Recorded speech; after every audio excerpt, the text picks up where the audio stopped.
Public TV आपकी आवाज। आगामी 1 फरवरी को केंद्र सरकार का आम बजट आने वाला है, जिसको लेकर मुरादाबाद के लोगों में काफी उत्साह है। इसी को लेकर आज निर्यातकों से बात कर रहे हैं। हम मुरादाबाद पहुंचे हैं, जहां पर निर्यातकों से बात करेंगे और जानेंगे कि आखिरकार उन्हें आम बजट से क्या उम्मीदें हैं। एमएसएमई आज की तारीख में सारी अपेक्षाओं का एक केंद्र बिंदु बन चुका है, चाहे वो सरकार के टैक्स कलेक्शन को लेकर हो, चाहे वो एम्प्लॉयमेंट जनरेशन के लिए हो, एम्प्लॉयज बेनिफिट के लिए हो, या किसी भी प्रकार के सोशल कार्य में डोनेशन आदि देने से संबंध रखता है। कुल मिला के एमएसएमई सेक्टर के लोग सारी अपेक्षाओं का केंद्र बिंदु है। ऐसे में बहुत ज़्यादा ज़रूरत है कि ऐसे केंद्र बिंदु को स्वस्थ रहना है, जीवित रहना है। एक्सपोर्ट में पैकिंग क्रेडिट के लिए इंटरेस्ट सबवेंशन मिलता था 3% का, जो कि 1 जनवरी से ख़त्म हो चुका है। हमारा कहना यह है कि हमारे एक्सपोर्ट ट्रेड में से धीरे धीरे सारे बेनिफिट्स को ख़त्म कर दिया गया है। आज जबकि हमारे एक्सपोर्टर्स को अपने ओवरसीज बायर्स को सारा माल 60 दिन, 90 दिन, 120 दिन तक के उधार पे बेचना पड़ रहा है।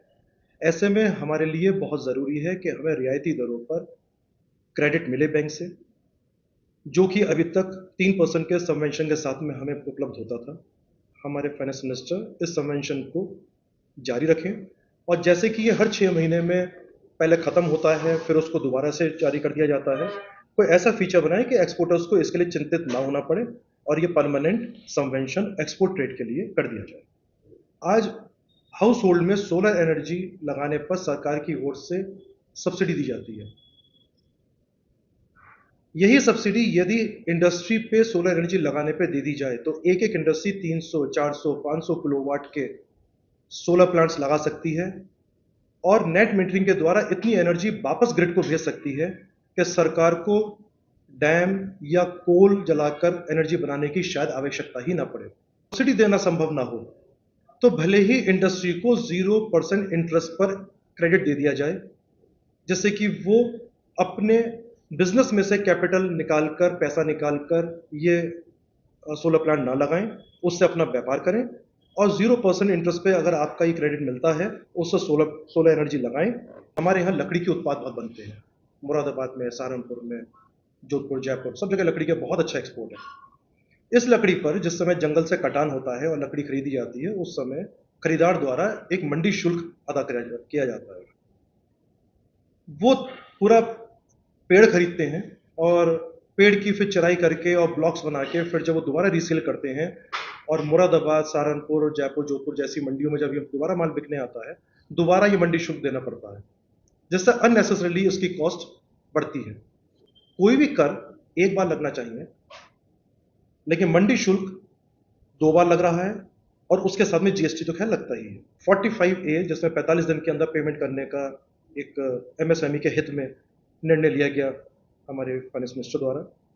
वाकई बहुत अच्छा निर्णय है, लेकिन इस 45 डेज का जो बेनिफिट एमएसएमई को मिलना चाहिए था, वो बेनिफिट एमएसएमई के अलावा बहुत बड़ा सेक्टर जो कि ट्रेडर्स हैं, वो ट्रेडर्स भी अपने आप को एमएसएमई में रजिस्टर करा के आज की तारीख में ले रहे हैं।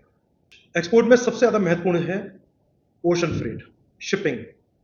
ये शिपिंग लाइंस हिंदुस्तान की नहीं है कोई भी, ये सब विदेशों की शिपिंग लाइंस है जो इंडिया से ऑपरेट कर रही हैं। ये इनकी मनमानी से प्राइसेस कोई कंट्रोल में नहीं है। ये जब चाहे पैसे बढ़ा देते हैं, जब चाहे घटा देते हैं। हमारे देश को, हमारे हिंदुस्तान को अपनी एक शिपिंग लाइन शुरू करनी चाहिए। इससे बहुत कंट्रोल तरीके से हिंदुस्तान से होने वाले निर्यात को बेनिफिट मिलेगा, यहाँ के निर्यातकों को बेनिफिट मिलेगा और हमारी विदेशों में हमारी और हमारी प्रोडक्ट की साख बढ़ेगी।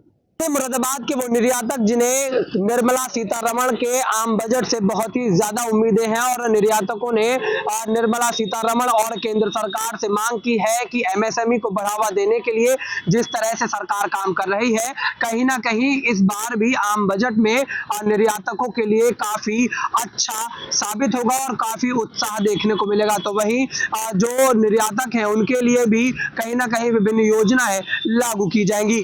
अपने सहयोगी के साथ मैं अंकित चौहान, खबर फास्ट, मुरादाबाद। पब्लिक टीवी आपकी आवाज।